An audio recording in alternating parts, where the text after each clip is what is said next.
आवागढ़ के महाराज राजा बलवंत सिंह, वो नाम जो देश विदेश की धरती पर भी परिचय का मोहताज नहीं। कृषि के क्षेत्र में हर विद्यार्थी, हर विभाग इस नाम से परिचित है और इन्हीं की देखरेख में इसी नाम राजा बलवंत सिंह कॉलेज की स्थापना हुई, जिसने न जाने कितने प्रसिद्ध और अपने क्षेत्र के पारंगत व्यक्ति दिए।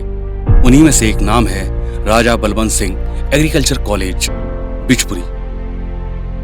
MSc in soil chemistry pass out, network marketing के लीडर, जिन्होंने सेफ शॉप में डायमंडशिप को अचीव किया। प्रमोद कुमार।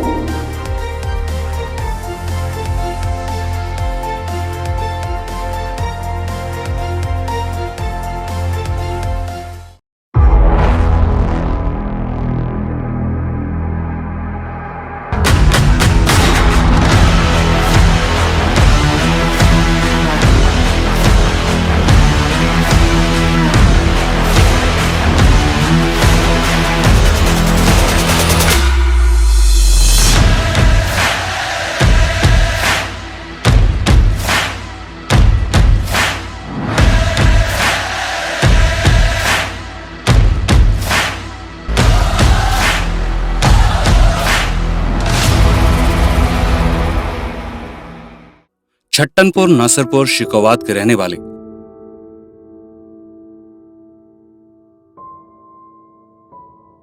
और कृषि विभाग में कार्यरत श्री रामनाथ यादव और उनकी पत्नी स्वर्गीय श्रीमती शीला देवी के घर 13/9/1976 को एक बेटे ने जन्म लिया, जो अपनी 2 बहन और 1 भाई से बड़े और 1 बहन से छोटे थे।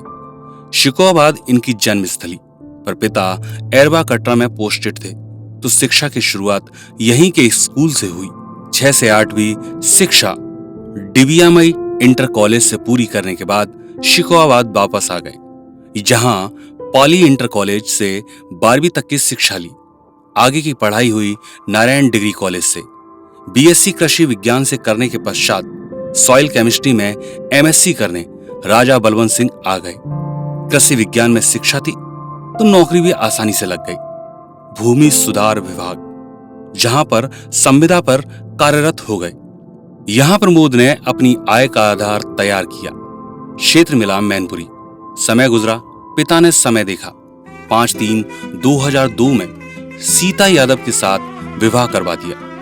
अपने परिवार और पत्नी के साथ जीवन का आनंद लेने लगे। 2004 में बेटे हिमांशु के पिता बने और बेटी शिवांगी का जन्म हुआ तो सौभाग्य मिला। अपने परिवार के साथ खुशियों का आनंद ले ही रहे थे कि भूमि सुधार विभाग बंद हो गया और नौकरी चली गई। पर कृषि के छात्र थे। श्री राम फर्टिलाइजर में जॉब लग गई, पर यहां ज्यादा दिन काम नहीं कर पाए। पर वो जानते थे कि खेती कैसे की जाती है, तो अपने खेतों में खेती कर जीवन यापन करने की व्यवस्था बनाई।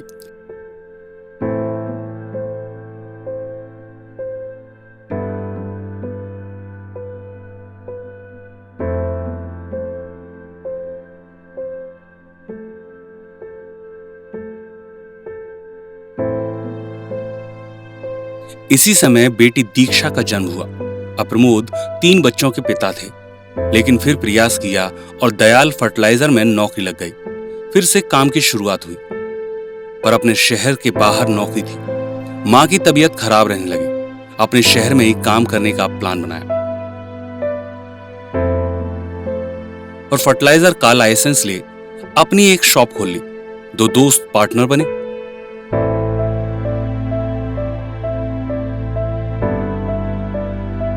2010 में मां की मृत्यु हो गई और मां का साथ छूट गया।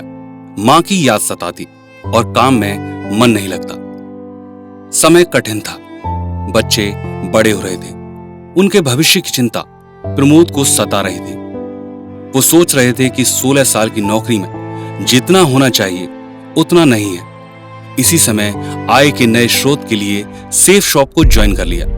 संजीव सर मित्र थे तो ज्वाइन करना आसान था। संजीव सर और किशन पाल सर ने बखूबी साथ दिया। प्रमोद को बताया कि मीटिंग और ट्रेनिंग लेना जरूरी है प्रमोद ने उनकी बात को अमल में लिया और ट्रेनिंग लेना शुरू किया और अपनी टीम के निर्माण में लग गए। पर लोग इतनी जल्दी कहां जुटे।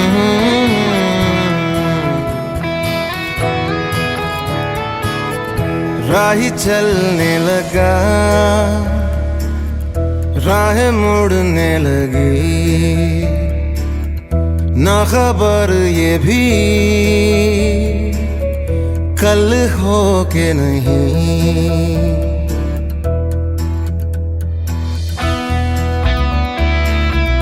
राही चलने लगा,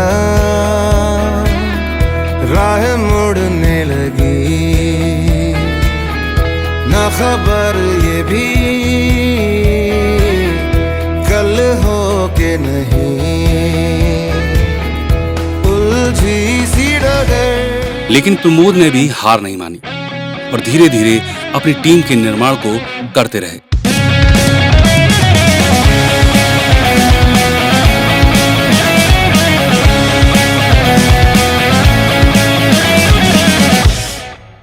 हार के बैठना नहीं, जीत के दिखाना है तुझे। भाग तू ऐसे, तुझको रोक कोई भी ना सके। हार के बैठना नहीं, जीत के दिखाना है तुझे। भाग तू ऐसे, तुझको रोक कोई भी ना सके। और चुप ना बैठ तू, थोड़ा तो शोर मचा, आसमां तक गूंजे ऐसा तू खेल दिखा। जोर से जोर लगा, जोर लगा। अब लगा कि शहर से बाहर जाकर काम करना है, तो मात्र 17 लोगों की टीम पर ही नौकरी से रिजाइन कर पूर्ण रूप से मैनपुरी में आकर काम करने लगे। मैनपुरी में ट्रेनिंग की व्यवस्था नहीं थी, तो हर रविवार को आगरा जाकर ट्रेनिंग लेते और अपने साथ अपने लोगों को भी लेके जाते। जसवीर सर को सुनना उन्हें बहुत पसंद था, जो उन्हें संचारित करते और माधव सर की ट्रेनिंग ऊर्जा भर देती। इसी ऊर्जा को ले दाना कौर, विजनू और पलवल नोएडा तो कभी खुर्जा में जाकर लोगों से मिलते, अपनी टीम के निर्माण को करते और इसी टीम के निर्माण ने उनके अर्थ को स्थापित किया।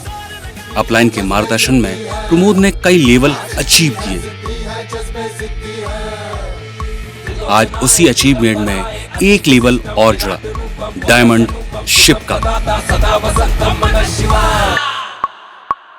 हौसलों की रोशनी बढ़ती जाती